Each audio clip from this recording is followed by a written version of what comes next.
What's up, world? It's your neighborhood Nigerian American Christian girl, Oluwashalami, and today I am talking to you about Black Lives Matter. All lives matter.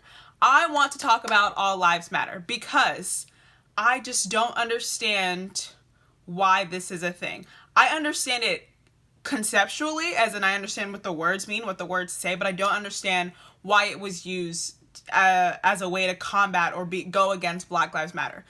Black Lives Matter means all lives matter, including Black lives. You don't get to exclude Black lives from all lives matter because you think that we are ghetto, or because you think that we kill each other, or because you think that we are uneducated, because you think that we choose to be all of these things. You don't get to say your life doesn't matter because you guys choose for it not to matter, because that doesn't make any sense. So let's take the example of Black on Black crime and police brutality. Within the Black Lives Matter movement, we talk about disproportionality, as in per capita meaning like per person, per head, and proportion meaning it's a number or a figure in relation to the whole, and then per capita means per person. We use these terms because in relation to how many of us are actually in this country, we are being killed a lot more than white people who are the actual majority in this country. So I did my own research and I noticed and learned a lot, and I'm going to share that with you today. The former mayor of New York, his name is Rudolph Giuliani, I think that's how you pronounce that, said this recently in a Fox News interview. He said, of the unarmed shootings, 9 were against blacks and 20 were against whites in 2019. I bring this point up to show you guys how misleading politicians can be in their wording. So those figures that I just gave a minute ago, those were correct, and I looked into them and they are correct. However, they're misleading because they're making it sound like liberal media and the Black Lives Matter media is lying about the figures that we're spouting, and we're not lying. We're talking about disproportionality, whereas this man is not talking about proportion. So if you look at the numbers that I gave in relation to how many black people are in this country and how many white people are in this country, black people are being killed a lot more than white people. And that's what I'm about to clarify here in a minute. In 2019, there were 10 million arrests. Nationwide in the United States, 10 million arrests. 1,000 of those were fatal shootings. We're just talking about guns. 41 of those shootings were of people who were unarmed, both black and white collectively, or non-white, non-black, so brown people collectively. They all make up that 41. We haven't even gone into race yet. 41 of those people were unarmed, okay? True fact is white people make up 5 times the country's population than every other race in America.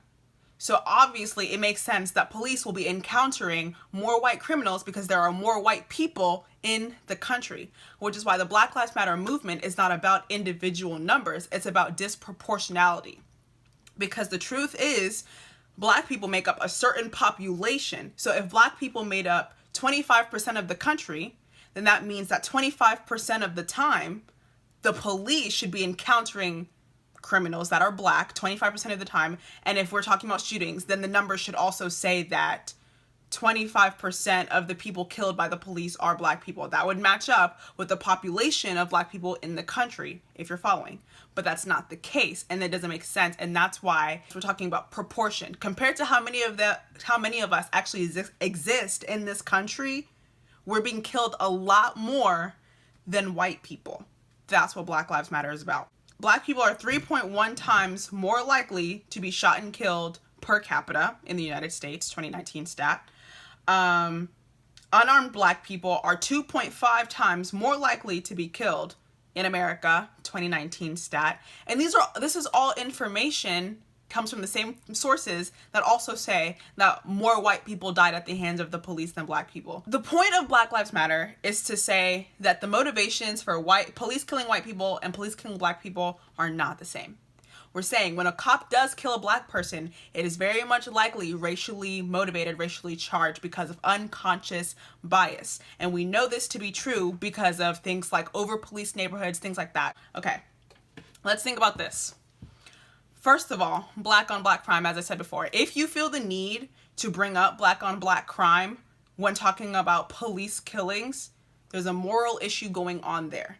Because why does one killing justify another killing? If you think that black people hate each other enough to be killing each other, why does that make it okay for police to also be killing each other? A lot of people that die at the hands of the people that share their race. Because people who share races live in communities. Communities have conflict. Why is it that we don't talk about white on white crime?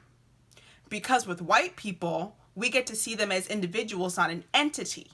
So when we think of white people killing white people, it's because of the situation that took place between them. Keep in mind, there are more white people in this country than black people. So there's a lot of white on white crime. But the thing is, we don't assume that white people are attacking each other because they're white. But for some reason, we assume that black people attack black people because they're black. Doesn't make sense. Also, keep in mind the fact that, say that was true.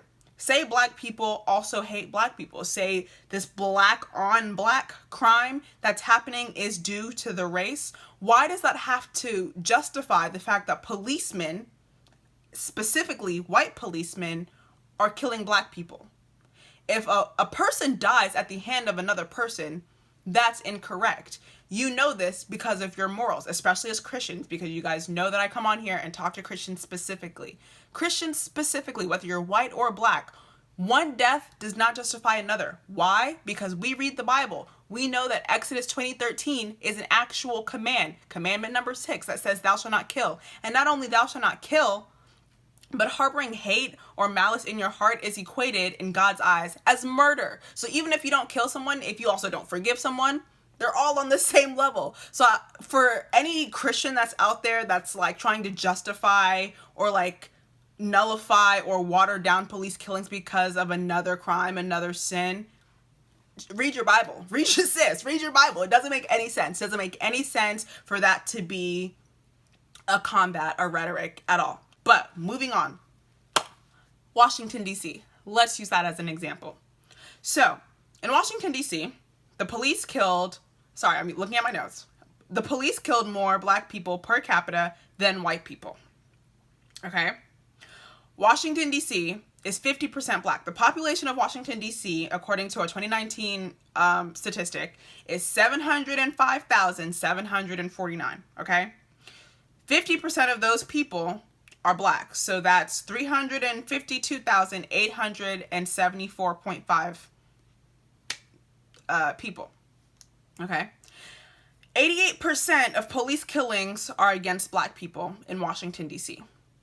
If 88% of police killings, as in the police kill a set number of people a year, if 88% of those killings are black people, but black people only make up 50% of the population, that number is not proportionate to how many people are actually in the city. That's disproportionality. That's what you talk about when you think about statistics and numbers. And that's why understanding both stats and numbers are important. So don't let some former mayor, some former police commissioner, some president, some former president, some government official come out here and give you numbers and you just run with it because you think, oh, they know what they're talking about. Liberal media is lying. I hope that this video helped you understand a little bit more about Black Lives Matter, All Lives Matter, the rhetoric, the movement, all those kinds of things. If you liked this video, please give it a thumbs up. If you want me to clarify anything that I brought up in this video, please let me know in the comments below. And subscribe to my channel, of course, because I'll have a lot more videos coming out about various topics, but topics that I'm genuinely passionate about. Because as you can see, first of all, your girl's wearing a turtleneck and I'm hot because I'm getting heated about this issue.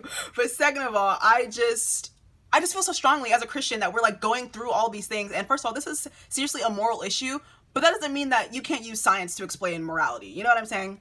So I'm going to wrap up now, but I just wanted to come on here and say these things. And I'm glad that anyone who watched this, got through it, was able to support me in my passion. And finally, I'm just going to ask you to share this video. If you know someone that would benefit from anything that I've said, please share this video. I really want to be a part of having conversations of substance and having actual discourse. So share this video. Let's get talking. Let's ask questions in the comment description box below. Let's provide links to articles and information, and let's just be educated as a people, because I truly believe that people who are educated are just about unstoppable. So thank you for watching, and I will see you in the next video.